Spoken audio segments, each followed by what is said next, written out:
بسم اللہ الرحمن الرحیم۔ آج ہم ایک بہت اہم پرنسپل دیکھیں گے، سمجھیں گے۔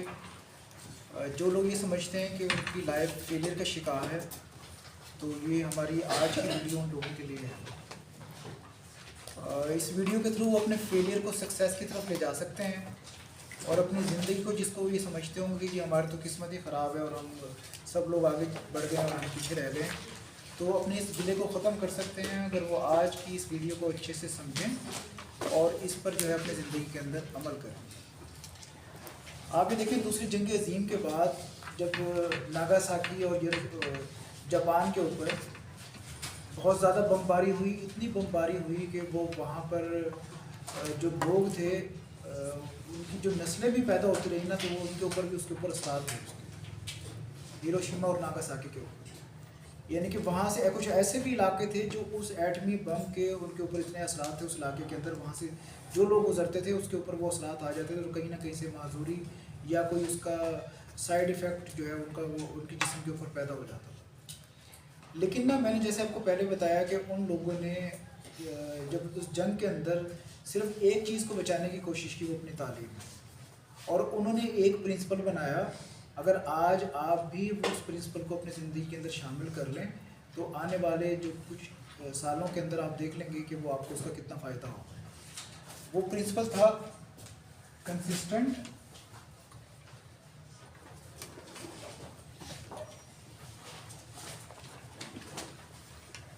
And never ending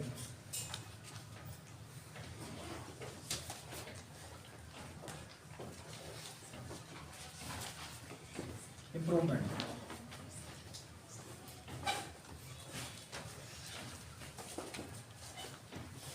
consistent and never ending principle, یہ نوٹ کر لیں اپنے پاس۔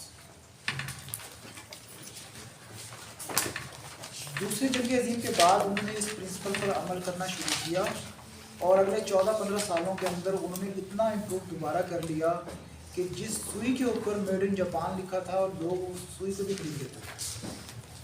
آپ کے کوئی عزیز و اقارب جو باہر رہتے تھے، وہ جب آتے تھے تو وہ وہاں کی جاپان کی استری کو لے کر آ رہا ہے، کوئی ٹیپ ریکارڈ لے کر آ رہا ہے، کوئی اس کی کوئی اور پروڈکٹ لے کر آ رہا ہے۔ آج بھی آپ یہ دیکھیں کہ ہمارے جو آٹو موبائلس کی انڈسٹری ہے، آپ اپنی کاروں کو دیکھ لیں کہ جو جاپنیز کارز ہیں، لوگ اس کو کیوں پریفر کرتے ہیں؟ کیونکہ وہ مضبوط ہوتے ہیں، ان کی کوالٹی اچھی ہوتی ہے، ٹھیک ہے۔ تو ان لوگوں نے کس طرح کام کرنا شروع کیا کہ ڈے بائی ڈے کنسسٹنٹ ہو کر، یہ نہیں ہوتا کہ ایک ہی خرگوش کی طرح ایک ہی چھلانگ لگائی اور درخت برگد کے درخت سے پہلے ہی جا کر وہ آرام سے سکون کی نیند کر گیا کہ جی ابھی تو وہ کچھ بہت پیچھے ہے۔ یہ کنسسٹنٹ کیا ہوتا ہے؟ تھوڑا تھوڑا پر لگاتار، مسلسل، ٹھیک ہے، اور نیور اینڈنگ، اور امپروومنٹ کو کبھی ختم نہ کریں۔ اگر آپ میں سے کوئی لوگ اپنے آپ کو امپروو نہیں کر رہے تو یقین کریں کہ ان کے لیے یہ انتہائی الارمنگ چیز ہے کہ زندگی گزر رہی ہے اور وہ اپنے آپ کو امپروو نہیں کر رہے۔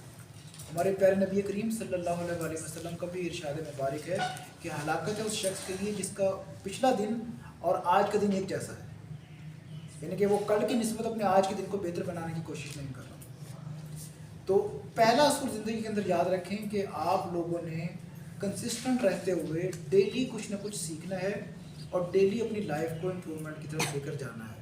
کتنے لوگ ہیں جو یہ چاہتے ہیں کہ ڈیلی کچھ نہ کچھ ان کی لائف میں امپروومنٹ آئے؟ ٹھیک ہے۔ اب آپ یہ دیکھیں کہ آپ نے پلان بنایا پرسوں اور کل اس پر کافی لوگوں نے اس پہ عمل کیا، دیٹ از ویری نائس، ٹھیک ہے، آپ کو ڈائریکشن مل گئی۔ اب وہی 1 گھنٹہ یا 1.5 گھنٹہ آپ نے جو تعلیم کے لیے اپنا فکس کیا ہے، جو اسٹڈی یا اسکل کے لیے فکس کیا ہے، آپ یقین کریں اگر وہ کنسسٹنٹ ہو کر آپ چلتے رہے تو کیا ہوگا کہ آپ نیور اینڈنگ امپروومنٹ کی طرف بڑھ جائیں گے، کہ آپ کی امپروومنٹ کبھی ختم نہیں ہوگی۔ آپ جو بھی دیکھتے ہیں، جو بھی سوچتے ہیں، جو بھی کرنا چاہتے ہیں، آپ اس کے ذریعے آپ وہ کر سکتے ہیں، ٹھیک ہے۔ یہاں تک سمجھ آ گئی؟ اچھا، یہ ہیبٹ بھی ہے، پرنسپل ہیبٹ بن جاتا ہے، اور میں نے آپ کو بتایا تھا کل بھی کہ 60 ڈیز اگر آپ متبادل اس کی پریکٹس کرتے جائیں گے تو وہ کیا ہوگا، وہ آپ کی عادتوں میں شامل ہو جائے گا، ٹھیک ہے۔ اور اب دوسرا جو پرنسپل ہے وہ یہ ہے کہ ہر دن کا ایک آڈیٹر کی طرح رات کو دن کی کلوزنگ کریں، آنیسٹلی، یعنی کہ اپنا محاسبہ کرتے ہوئے کہ جی ہم نے پورا دن کیسے گزارا، ٹھیک ہے۔ یہ پرنسپل جڑا ہوا ہے اس پرنسپل کے ساتھ۔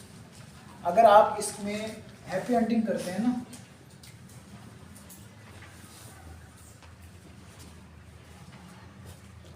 हैप्पी एंडिंग किसके साथ कि आप उसको उसके अकॉर्डिंगली जो आपने प्लान किया था उसके मुताबिक आपने कंप्लीट कर दिया। अच्छा, हैप्पी एंडिंग कैसे होती है, क्लोजिंग कैसे होती है, ये भी याद रखें कि दो तरह से दिन को क्लोज किया जाता है। एक तो ये कि आपने अपना जो टाइम टेबल बनाया था उस टाइम टेबल को सामने रखते हुए आपने जो सारे काम किए, आज आपने कुछ ऐसा नया सीखा, आज आपने अपनी ज़िंदगी में कुछ ऐसा काम किया जिससे आप अल्लाह भी खुश हुआ और लोग भी खुश हुए, ठीक है। और फिर दो चीज़ों से वो एंडिंग होती है, अपने रब करीम का, अल्लाह तबारक व तआला का शुक्र अदा करें और इस्तग़फ़ार पढ़ें, ठीक है। अगर आप उसका शुक्र भी अदा करते हैं और आप उसको जो ऐसी गलती कोताही हो गई, एक्सक्यूज़ मी, जो आपने आपको नहीं पता चला, तो अल्लाह तबारक व तआला से आप जो है वो इस्तग़फ़ार करते हैं कि या अल्लाह माफ़ फरमाना, मैं ख़ता का पुतला हूँ, ख़ता करता रहता हूँ, तू रहीम है, करीम है, करम करने वाला है, माफ़ फरमाने वाला है। जब आप इन दो चीज़ों से अपने दिन के इख्तिताम करते हैं और अपनी as a auditor, as a monitoring person अपने ख़ुद चीज़ों को का मुहासबा करते हुए चीज़ों को देखते हैं कि हाँ भाई मैंने ये वक्त गुजारा है, ये सही गुजारा है आज का दिन, ये नहीं तो मैं अपने कल के दिन को ज़रूर इससे बेहतर गुजारूँ। जब आप इस तरह करते हैं तो क्या होता है कि अगेन आप उसी तरफ आ जाते हैं, कंसिस्टेंट हो जाते हैं और नेवर एंडिंग जो है वो आप इम्प्रूवमेंट की तरफ बढ़ जाते हैं। लेकिन क्या है कि अगर आप पूरा दिन गुजार के शाम को आपको ख्याल आता है कि मैंने ये काम भी नहीं किया, ये काम भी नहीं किया, ये काम भी नहीं किया, तो बेसिकली क्या हो रहा होता है कि वो आप अपना लॉस कर रहे होते हैं, you are just wasting your time, killing your time. समझ आ गई। तीसरी चीज़ जो सबसे अहम है ना, जो भी इल्म में, स्किल में या किसी भी चीज़ में आपसे बेहतर है ना, उसकी हमेशा रिस्पेक्ट करें, मत कंपेयर करें अपनी किस्मत को उसकी किस्मत के साथ, बेहतर बनाने की कोशिश करें। लेकिन अब वो आपका बड़ा भाई हो, बहन हो, दोस्त हो, उस्ताद हो, कोई भी हो, हज़रत अली करमुल्लाह वजहुल करीम फरमाते हैं जिसने मुझे एक हर्फ पढ़ाया वो मेरा मौला है, समझे ना। और हमें परवाह नहीं है, उस्ताद गुजर जाते हैं, हम बैठे होते हैं, हम जब तक पढ़ रहे होते हैं 9th 10th में, फर्स्ट ईयर में, सेकंड ईयर में, किसी भी क्लास के अंदर, उस वक्त तक तो हमें लगता है कि जैसे ये, उसके बाद जैसे हुआ तो वो कौन रहा।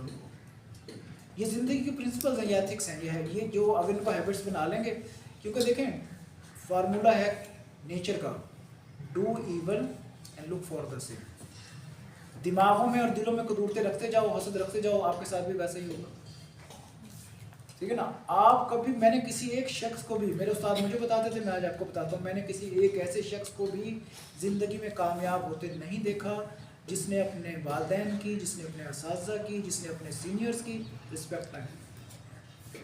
तो तीसरा जो प्रिंसिपल है वो है अखलाक, अदब, ठीक है। जो भी मिले वो आपका सीनियर हो या जूनियर हो, अखलाक से मिले, और जो बड़ा हो, जो आपसे सुपीरियर हो, उससे अपने आप हसद की निगाह से मत देखें। अगर अल्लाह ताला ने उसको बहुत कुछ अता फरमा दिया तो उसे हसद मत करें, ठीक है ना। आप खुद अपने आप को आगे बढ़ाने की कोशिश करें।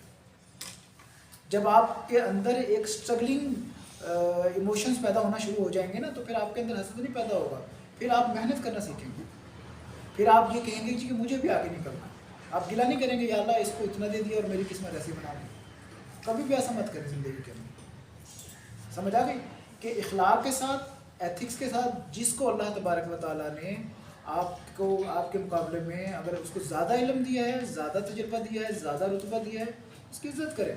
वरना क्या होगा, आप देखते जाएंगे खुद ही कि आप खुद ही आइसोलेट होते होते होते एक वक्त ऐसा आएगा सिस्टम से खुद ही आउट हो जाए, ठीक है। तो आज का जो सबसे अहम लेसन जो है, आप अगर आप समझें तो वो ये है कि आपने अपनी ज़िंदगी के अंदर कंसिस्टेंट रहना है और ज़िंदगी में कभी भी इम्प्रूवमेंट के लिए नेवर एंडिंग नहीं सोचना, ना ही नेवर एंडिंग को करना है। समझ आ गई जी। चलें, कल फिर एक और मैसेज और एक और लेसन के साथ दोबारा मिलेंगे। ख्याल रखिए।